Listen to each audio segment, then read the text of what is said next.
didirikannya CIC ini karena merasa terpanggil kita sebagai putra bangsa Indonesia ini untuk membantu penegak hukum khususnya dalam pemberantasan korupsi. Jadi CIC ini tidak akan pernah mundur selangkah pun untuk memberantas atau segala pelaku koruptor yang ada di Indonesia ini. Jadi kita CIC sejak berdiri itu sudah banyak yang kita laporkan pelaku-pelaku koruptor semuanya. Sudah banyak kita buktikan kerja kita di lapangan. Termasuk Bupati Semelu ini. Karena Bupati Semelu ini satu, oknumnya itu gimana saya bilang, pembohongan publik. Laporan kekayaannya tidak jelas. Kemudian ada konten itu setidaknya beberapa dana-dana fiktif itu sebesar 175 miliar yang diduga dikorupsi dan melibatkan beliau. Dan dalam kasus beberapa item ini sudah 4 orang tersangka dan hal ini sudah dilaporkan di Polda Aceh, namun tidak berjalan. Nah, dengan melakukan CIC ini melakukan investigasi, kita laporan ke Kabarreskrim kemarin. Nah, arti kata saya berharap Kabarreskrim ya seluruh jajaran Indonesia beliau dalam penyidikan di kepolisian, saya minta Kabarreskrim mengambil alih kasus dari Polda untuk ke Mabes Polri ini. Karena apa? Masyarakat Semelu itu sudah sangat prihatin. Banyak proyek-proyek fiktif. Contoh, ada proyek 30 km di posisi A. Dipindahkan ke posisi lain gitu loh. Tapi tidak ada pengajuan pemindahan lokasi. Tapi yang dibangun di sana cuma dari 30 kilo hanya 100 sekian meter yang dibangun dengan anggaran 9,6 miliar. Nah, jadi banyak ketimpangan. Jadi CIC sendiri sudah punya komitmen dari kita berdiri, kita akan memberantas korupsi ini. Walaupun sekalipun memang harus menyerahkan nyawa, kita sudah siap. Nah, kita tidak mau, kita menghimbau kepada penegak hukum, janganlah hukum itu tajam ke atas, tumpul ke bawah. Jadi maunya siapa? Tajam ke atas, tajam ke bawah. Tumpul ke atas, tumpul ke bawah. Nah itu. Jadi di daerah ini terkadang-kadang penegakan hukum, tanda kutip, oknumnya yang bermain mata dengan hukum ini. Nah, saya berharap juga kepada pihak kepolisian, ya seperti yang dituangkan Kabarreskrim hari itu saat dia baru pertama kali menjabat, dia memohon seluruh jajaran reserse jangan yang aneh-aneh. Saya masih ingat ucapan beliau. Nah, jadi saya minta penekanan, dan nanti apabila ini terbukti Bupati Semelu ini umpamanya terbukti korupsi, saya minta kepada penegak hukum dalam hakim dan pengadilan harus dicabut hak politiknya seumur hidup. Karena kalau tidak dicabut hak politik dia lepas akan menjadi singa kembali. Itu. Bang, untuk CIC sendiri sudah berada di berapa wilayah? Kita CIC untuk provinsi sudah 24 provinsi, kabupaten kota ada sekitar 150. Untuk tahun 2021 ini target atau kasus-kasus apa yang akan diungkapkan? Saya target dalam 2001 ini terutama kita sedang mengawal kasus Asabri dengan Jiwasraya. Kemudian kita akan mengungkap lagi ini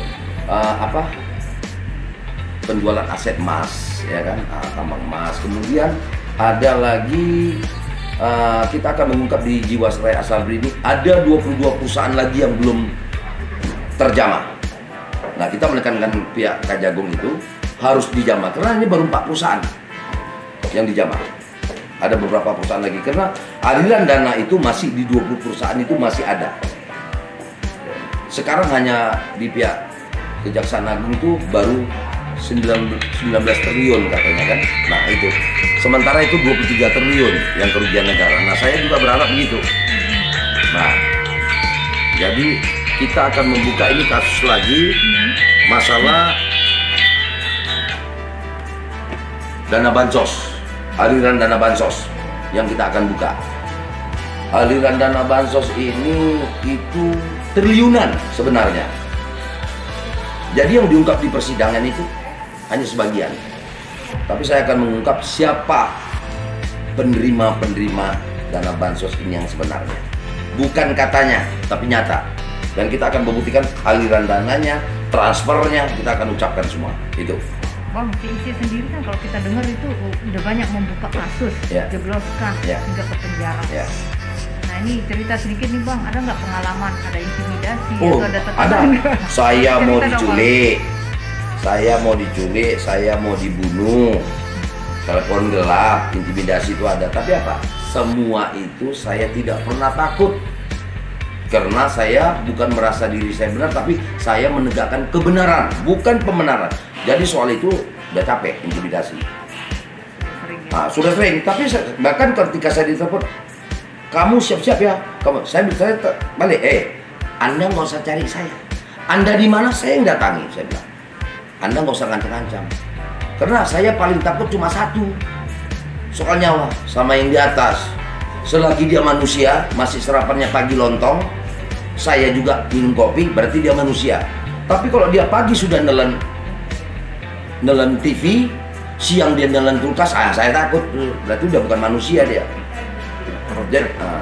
Jadi gini, tanda kutip, banyak oknum-oknum pelaku koruptor ini, tanda kutip, adalah dajjal berwujud manusia.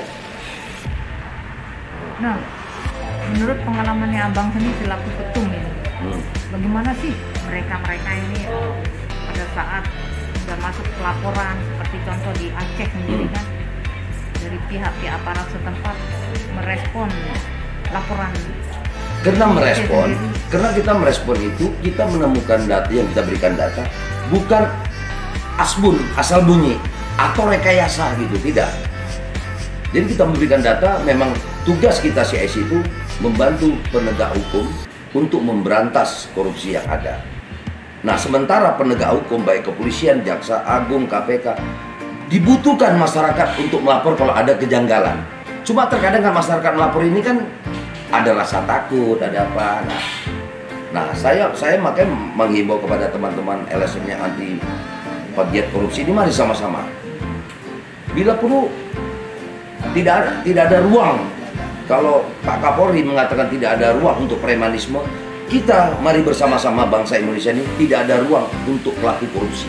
Ada kendala nggak Bang selama ini, khususnya kalau penanganan kepala daerah, kasus-kasus? Ada kendala. Terkadang anggota kita melapor di daerah itu diterima laporan sudah tuh ada adem ayem, ada. Nah itu tadi saya bilang, kalau menyikapi betul-betul melaksanakan penegakan hukum ini, saya rasa itu kan dijalani. Nah makanya terkadang anggota-anggota kita di daerah tuh melapor ke DPP pusat. Nah DPP pusat dengan data yang ada kita laporkan gitu loh. Nah sebelum kita melaporkan, kita sudah terjun ke daerah itu.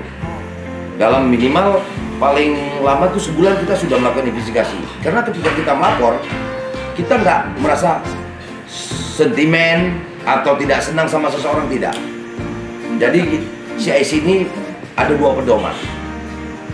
Seluruh jajaran kita di daerah, saya bilang bukan harus patuh kepada ketum. Patuhlah kok kepada anggaran dasar, anggaran rumah tangga. Karena itu yang membuat kalian berjalan benar. Dan kita semua anggota CIC seluruh Indonesia menjadi dua mata. Pertama mata rakyat, kedua mata Tuhan. Itu aja. Untuk penanganan kasus sendiri, CIC biasa paling lama berapa bulan sih Bang untuk mengungkap pelaporan? Kalau kita itu melakukan investigasi suatu kasus itu paling lama itu 1,5 bulan. Baru kita naik pelaporan. Kenapa? Kita nggak mau terburu-buru.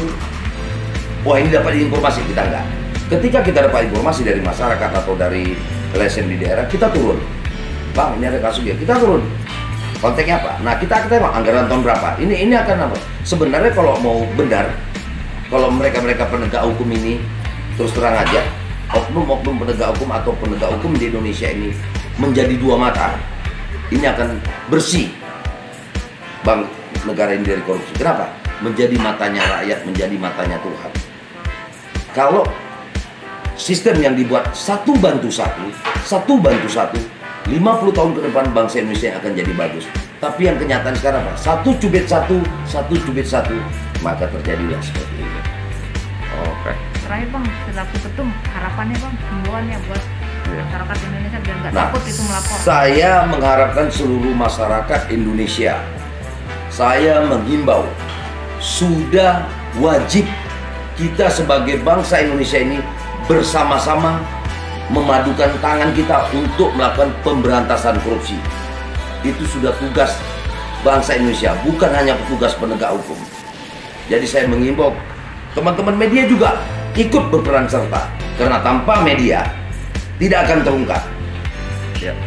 Nah, jadi media ini, wartawan ini bukan musuh penegak hukum, musuh pemerintah, tapi media ini adalah profesi sosial kontrol dan diakui oleh hukum.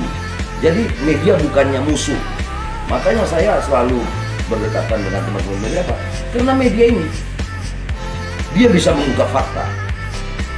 Nah, saya mengawal satu kasus, saya bawa orang media. Tidak terlepas dari media, siapapun kita.